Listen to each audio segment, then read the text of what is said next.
हाय बच्चों, welcome to commerce अड्डा 24/7। My name is Harsh and I am your business studies mentor. बेटा हम लोग शुरू कर चुके हैं 10 मिनट शो, जहां पे मैं आपको मात्र 10 मिनट में पूरा का पूरा एक बिजनेस स्टडीज का जो चैप्टर है वो समझाने वाला हूं। तो चलिए कुर्सी की पेटी बांध लीजिए और पढ़ना कर दीजिए स्टार्ट। तो बेटा आज के इस 10 मिनट शो में मैं आपको पढ़ाने वाला हूं nature and significance of management का अपना बिजनेस स्टडीज का पहला चैप्टर। सबसे पहले इसमें आता है बेटा कि मैनेजमेंट क्या होता है, मैनेजमेंट की डेफिनेशन क्या होती है।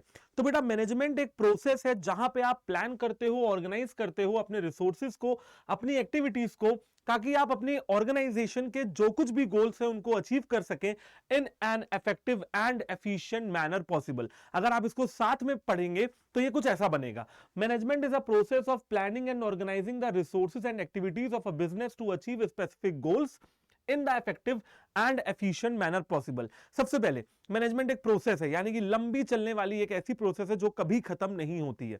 सेकेंड पॉइंट, यहां पे आप प्लानिंग करते हो, ऑर्गेनाइजिंग करते हो, स्टाफिंग, डायरेक्टिंग, कंट्रोलिंग सब कुछ करते हो। क्यों करते हो? ताकि आपके ऑर्गेनाइजेशन के जो ऑब्जेक्टिव्स हैं वो अचीव हो सके। तो आप अपनी सारी रिसोर्सेज को, अपने सारे एक्टिविटीज को मैनेज करते हो, उनको प्लान करते हो, ऑर्गेनाइज करते हो in the most effective and efficient manner possible. सिर्फ ऑब्जेक्टिव्स को अचीव करना हमारा गोल नहीं है, इफेक्टिव और एफिशिएंट मैनर में अचीव करना है, ये हमारा गोल है।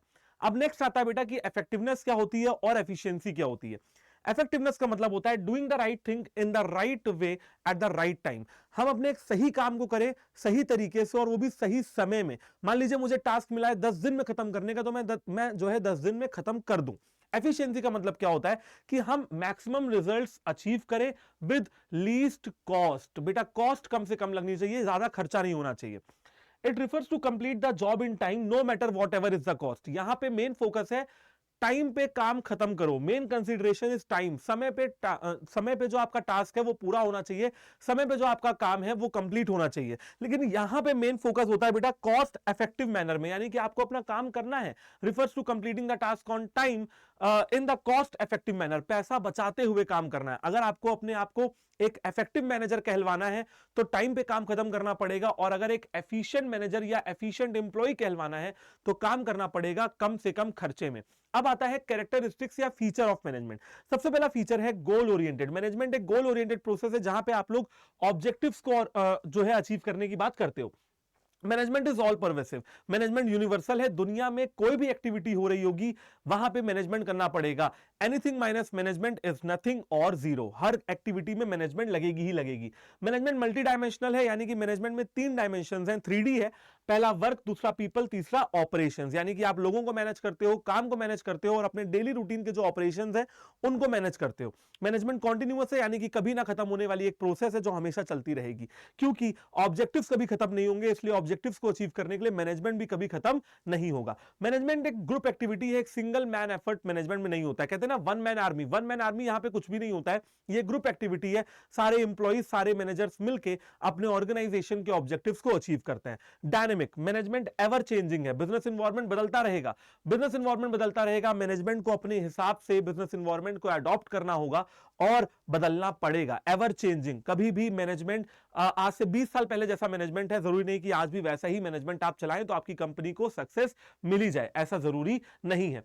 7 पॉइंट, मैनेजमेंट एक इनटैंजिबल फोर्स है, यानी कि मैनेजमेंट को सिर्फ महसूस कर सकते हैं, कैन बी ओनली फेल्ट, है ना, कैन नॉट बी टच्ड और सीन। यानी कि मैनेजमेंट कोई चीज नहीं है, कोई थिंग नहीं है कि जो आप उसको छू लें या आप उसको देख सकते हैं। मैनेजमेंट अगर एक ऑर्गेनाइजेशन का अच्छा है तो ऑर्गेनाइजेशन प्रॉफिट में रहेगी, अगर खराब है तो ऑर्गेनाइजेशन लॉस में जाएगी। सिंपल सी बात है। तो इसीलिए कहा जाता है कि मैनेजमेंट एक इंटैंजिबल फोर्स है।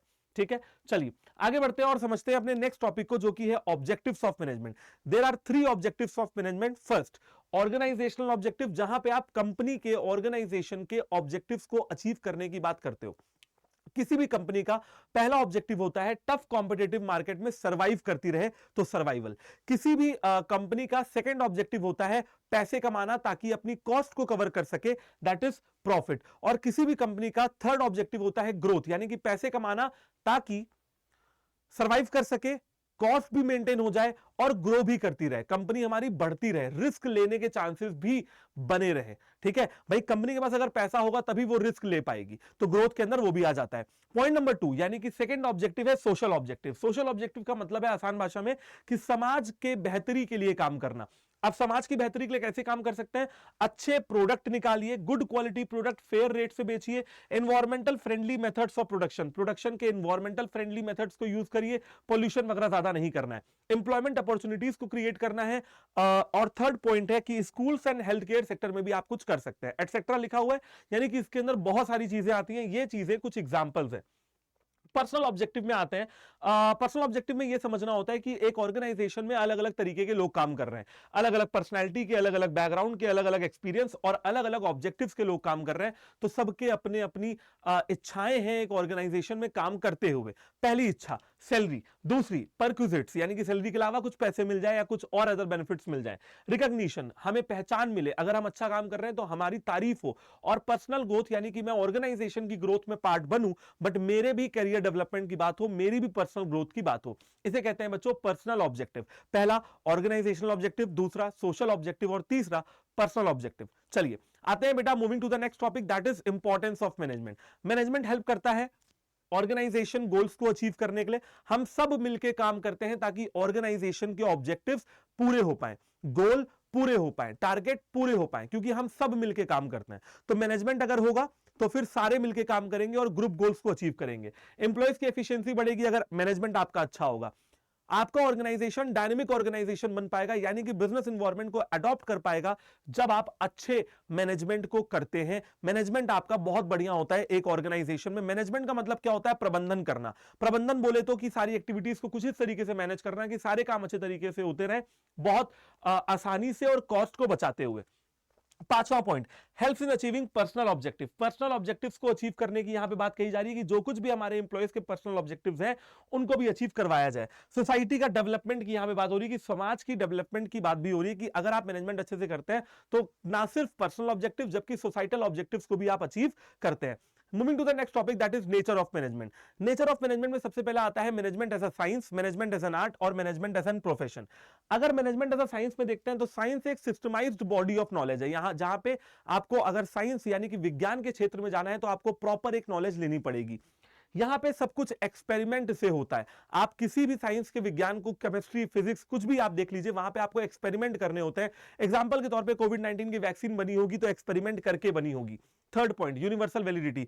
न्यूटन के प्रिंसिपल हैं या कोई और भी प्रिंसिपल्स हैं, जो साइंस के जो भी प्रिंसिपल्स हैं वो यूनिवर्सली वैलिड है, पूरी दुनिया में माने जाते हैं। अब आते हैं मैनेजमेंट एज एन आर्ट पे। आर्ट में एक थ्योरेटिकल नॉलेज होती है। अगर आपको गिटार बजाना है तो उसके पहले सरगम की समझ होनी चाहिए, अगर आपको गाना गाना है तो सुरों की समझ होनी चाहिए। ठीक है, आर्ट यानी कि कला। पर्सनलाइज्ड एप्लीकेशन यानी कि हर कलाकार अपने हिसाब से कला को ढालता है। सोनू निगम किसी और आवाज में गाते हैं, अरिजीत सिंह किसी और आवाज में गाते हैं और आतिफ असलम जी किसी और आवाज में गाते हैं, यानी कि पर्सनलाइज्ड एप्लीकेशन की यहां पे बात होती है ना, कि हम लोग आर्ट को अपने अपने लेवल पे जाके देखते हैं। Based on practice and creativity.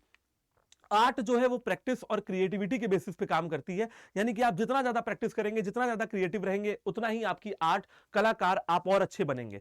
और अब आता है प्रोफेशनल। प्रोफेशन मतलब मैनेजमेंट एज अ प्रोफेशन में सबसे पहला आता है बेटा well defined body of knowledge. सबसे पहले अगर आपको किसी प्रोफेशन में जाना है, टीचर, डॉक्टर, लॉयर, इंजीनियर, तो सबसे पहले आपको नॉलेज लेनी पड़ेगी। दूसरी चीज, कोई भी प्रोफेशन में नहीं जा सकता। अगर आपको इंजीनियर बनना है तो बीटेक करना पड़ेगा, अगर आपको डॉक्टर बनना है तो एमबीबीएस करना पड़ेगा। प्रोफेशनल एसोसिएशन, सीए है तो आईसीएआई से, सीएस है तो आईसीएसआई से डिग्री लेनी पड़ेगी, इसे कहते हैं प्रोफेशनल एसोसिएशन। आपका जो कोड ऑफ कंडक्ट होना चाहिए वो एथिकल होना चाहिए। जैसे लॉयर अपने क्लाइंट को इंसाफ दिलाने के लिए ethical code of conduct, professional code of conduct में जाता है।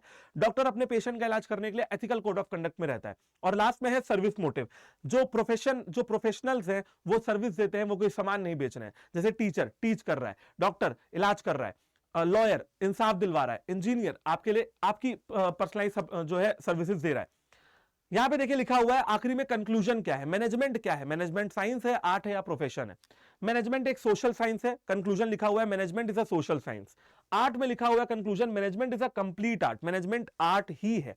और थर्ड पॉइंट है मैनेजमेंट एक प्रोफेशन है, तो प्रोफेशन के बारे में क्या लिखा हुआ है कि management does not meet criteria of profession. Management जो है बेटा क्राइटेरिया प्रोफेशन के सारे नहीं पूरे कर पाता है, इसलिए आप मैनेजमेंट को फुल प्रोफेशन या फुल साइंस नहीं कह सकते।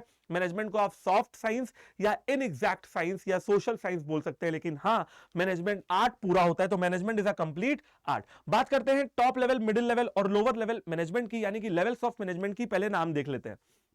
टॉप लेवल मैनेजमेंट में आते हैं managing director, CEO, CFO, CEO, CMO, board of directors या फिर प्रेसिडेंट। सीईओ बोले तो चीफ एग्जीक्यूटिव ऑफिसर, सीएफओ बोले तो चीफ फाइनेंशियल ऑफिसर, सीओओ बोले तो chief operating officer, chief managerial officer, board of directors या फिर प्रेसिडेंट, ये सब लोग आ जाते हैं टॉप लेवल मैनेजमेंट में। मिडिल लेवल मैनेजमेंट में आ जाते हैं डिपार्टमेंटल हेड, डिविजनल हेड या फिर ब्रांच मैनेजर, जैसे कि production manager, sales manager, marketing manager, finance manager and so on. और लोअर लेवल मैनेजमेंट में आ जाते हैं सुपरवाइजर, फोरमैन और इंस्पेक्टर। आप समझते हैं कि इन लोग के फंक्शंस क्या होते हैं। टॉप लेवल मैनेजमेंट जो होता है वो इंटीग्रेट करता है अलग अलग एलिमेंट्स को एक ऑर्गेनाइजेशन में, सारी एक्टिविटीज में कोऑर्डिनेशन बिठाने का काम, coordination in activities top level management का होता है। ऑर्गेनाइजेशन के वेलफेयर और सर्वाइवल की जिम्मेदारी टॉप लेवल मैनेजमेंट की होती है, यानी कि आपका जो ऑर्गेनाइजेशन है, जो बिजनेस है, वो टफ कॉम्पिटिटिव मार्केट में सर्वाइव करता रहे। Fourth, goals and strategies, organisation के गोल कौन सेट करेगा, टॉप लेवल, ऑब्जेक्टिव कौन सेट करेगा, टॉप लेवल, स्ट्रेटजी कौन बनाएगा, टॉप लेवल। थर्ड आता है इंपैक्ट ऑन सोसाइटी, आप जो भी एक्टिविटीज कर रहे हो उसका समाज पे क्या फर्क पड़ रहा है, क्या इंपैक्ट पड़ रहा है, वो भी टॉप लेवल मैनेजमेंट ही डिसाइड करता है। तो these 5 are the functions of top level management. अब आते हैं मिडिल लेवल मैनेजमेंट के फंक्शन में। सबसे पहले top and lower level management के बीच में आता है मिडिल लेवल, यानी कि he acts as a link between top level and lower level management. Point number 2, implementation of plans, strategies and policies. Top level management ने जो कुछ भी प्लान, स्ट्रेटजी या पॉलिसीज बनाई है, मिडिल लेवल मैनेजमेंट उनको इंप्लीमेंट करता है। Point number 3, middle level management ये इंश्योर करता है कि उसके डिपार्टमेंट में जितने लोगों की जरूरत हो वो लोग उसकी डिपार्टमेंट में रहें। जैसे एक प्रोडक्शन मैनेजर को अगर लगता है कि उसके ऑर्गेनाइजेशन, उसके डिपार्टमेंट में 50 लोगों की जरूरत है, तो उसकी जिम्मेदारी बनती है ये इंश्योर करना कि 50 लोग उसके यहां काम कर रहे हो। Ensure that there department has necessary personal. Assignment of duties, फिर एम्प्लॉइज को ले आएगा, फिर उनको ड्यूटीज बांटने का काम मिडिल लेवल मैनेजर्स का ही होता है। जैसे मैं प्रोडक्शन मैनेजर हूं तो मैं अपने एम्प्लॉइज को ड्यूटी बांटूंगा। मोटिवेटिंग देम, एम्प्लॉइज को मोटिवेट करने का काम मिडिल लेवल मैनेजर्स का होता है। और अदर डिपार्टमेंट से, यानी कि production department, sales, finance, marketing, इन सारे डिपार्टमेंट से कोऑपरेट करे, कोऑर्डिनेट करे, ये देखने का काम भी मिडिल लेवल मैनेजर का ही होता है। लास्ट में आते हैं lower level management. Lower level management workers के एफर्ट्स को देखता है कि वर्कफोर्स अच्छे तरीके से काम कर रही है कि नहीं कर रही है, उनके रूटीन वर्क को उनके रूटीन वर्क के प्रोग्रेस को मॉनिटर करता है, एक्चुअल वर्कफोर्स के साथ इंटरेक्शन करता है, इंटरेक्शन विद एक्चुअल वर्कफोर्स, जो लोग काम कर रहे हैं उनसे फेस टू फेस कांटेक्ट बना के रखता है, आउटपुट की क्वालिटी को इंश्योर करता है, ठीक है, कि आउटपुट आपका अच्छी क्वालिटी का निकल रहा है कि नहीं निकल रहा है, वो इंश्योर करने का काम। ऑर्गेनाइजेशन में किसी भी वर्कर को, किसी भी लेबर को काम करते हुए कोई चोट ना पहुंचे, एक्सीडेंट ना हो जाए, इसके लिए सेफ्टी स्टैंडर्ड्स को मेंटेन करने का काम लोअर लेवल मैनेजमेंट करता है। और मटेरियल्स का बिल्कुल भी वेस्टेज ना हो, किसी भी रिसोर्स का वेस्टेज ना हो, चाहे वो ह्यूमन रिसोर्स हो, आपके फिजिकल रिसोर्स हो या फाइनेंशियल रिसोर्स है, किसी भी रिसोर्स का वेस्टेज ना हो, ये देखने का काम भी लोअर लेवल मैनेजमेंट का होता है। Wastage of materials is minimised. So these 5 are the functions of top level management. Last में आते हैं बेटा कोऑर्डिनेशन पे। Coordination essence of management, coordination को कहते हैं, यानी कि कोऑर्डिनेशन एक एसेंशियल एलिमेंट ऑफ मैनेजमेंट है। कोऑर्डिनेशन ही वो धागा है जो हर मैनेजमेंट के मोती को, हर मैनेजमेंट के फंक्शंस के मोती को पिरो देता है, यानी कि coordination is a common thread that runs through all the activities, and ये वो फोर्स है जो सारे के सारे मैनेजमेंट के फंक्शंस को बांध के रखता है। कोऑर्डिनेशन के फीचर्स की बात करते हैं, integrate group efforts, group efforts को इंटीग्रेट करने का काम, एक्शन में यूनिटी लाने का काम, कि सब लोग अपना अपना काम करें लेकिन सबका मोटिव एक हो और वो हो ऑर्गेनाइजेशन के ऑब्जेक्टिव्स को अचीव करना। कोऑर्डिनेशन कॉन्टिन्यूअस है, कभी भी बंद नहीं होता है। कोऑर्डिनेशन हर दुनिया में कोई भी एक्टिविटी हो रही होगी, यूनिवर्सल है, यानी कि परवेसिव, दुनिया में कोई भी एक्टिविटी हो रही होगी तो कोऑर्डिनेशन की जरूरत पड़ेगी। रिस्पॉन्सिबिलिटी ऑफ ऑल मैनेजर्स, ऐसा नहीं है कि सिर्फ लोअर लेवल या मिडिल लेवल वाले ही रिस्पॉन्सिबल है। ऑर्गेनाइजेशन में चाहे कोई भी लेवल ऑफ मैनेजमेंट पे आप काम कर रहे हो, आपकी रिस्पॉन्सिबिलिटी बनती है कि सामने वाले से या अलग अलग पार्टी से आप कोऑर्डिनेशन बना के चले। और डेलिबरेट एफर्ट, कोऑर्डिनेशन अपने आप नहीं होती है, कोऑर्डिनेशन के लिए आपको एक्स्ट्रा एफर्ट्स लगाने की जरूरत पड़ती है। लास्ट में आता है कोऑर्डिनेशन की इंपॉर्टेंस, यानी कि अगर मैं बात करता हूं कोऑर्डिनेशन क्यों इंपॉर्टेंट है, सबसे पहले अगर आपको अपनी ऑर्गेनाइजेशन को ग्रो करवाना है, एक्सपैंड करवाना है, तो ग्रोथ इन साइज के लिए कोऑर्डिनेशन बहुत जरूरी है। अगर आपके सारे डिपार्टमेंट कोऑर्डिनेट होकर काम करेंगे तो आपके लिए भी बहुत अच्छा रहेगा। इसके अलावा स्पेशलाइजेशन, स्पेशलाइजेशन का मतलब है कि आप लोग अपना अपना काम करिए बट सामने वाले को हेल्प भी करते रहिए, कॉपरेशन की यहां पे बात हो रही है। और फंक्शनल डिफरेंशिएशन की बात है। स्पेशलाइजेशन में एक चीज और है कि जब एक इंसान एक समय पे एक ही काम करेगा तो वो अपने काम में माहिर हो जाएगा या वो अपने काम में स्पेशलाइज हो जाएगा। सेकंड पॉइंट आता है बेटा फंक्शनल डिफरेंशिएशन, यानी कि अलग अलग फंक्शंस अपना अपना काम करें, कोई दिक्कत नहीं है, बट आपस में एक दूसरे को कॉपरेट करें। आई होप कि बच्चा आप लोग को ये जो फास्ट ट्रैक रिवीजन है पसंद आया होगा। ऐसी ही वीडियोस के लिए सब्सक्राइब कर लीजिए कॉमर्स अड्डा 24/7 चैनल को, जो आपको मेरे पीछे यहां पे नजर आ रहा है। यहां पे मैं बिजनेस स्टडीज अमन सर, अकाउंट्स और प्रिंस सर आपको इकोनॉमिक्स पढ़ा रहे हैं बहुत ही दमदार तरीके से, और ना सिर्फ आपको 10 मिनट शो भी दे रहे हैं, जबकि हम लोग आपके लिए लाइव क्लासेस भी प्लान कर रहे हैं जहां पे आपकी बोर्ड्स और सीयूईटी दोनों की प्रिपरेशन कराई जा रही है। तो बच्चों ऐसी हंसते रहिए, खेलते रहिए, पढ़ते रहिए। All the very best and जय हिंद।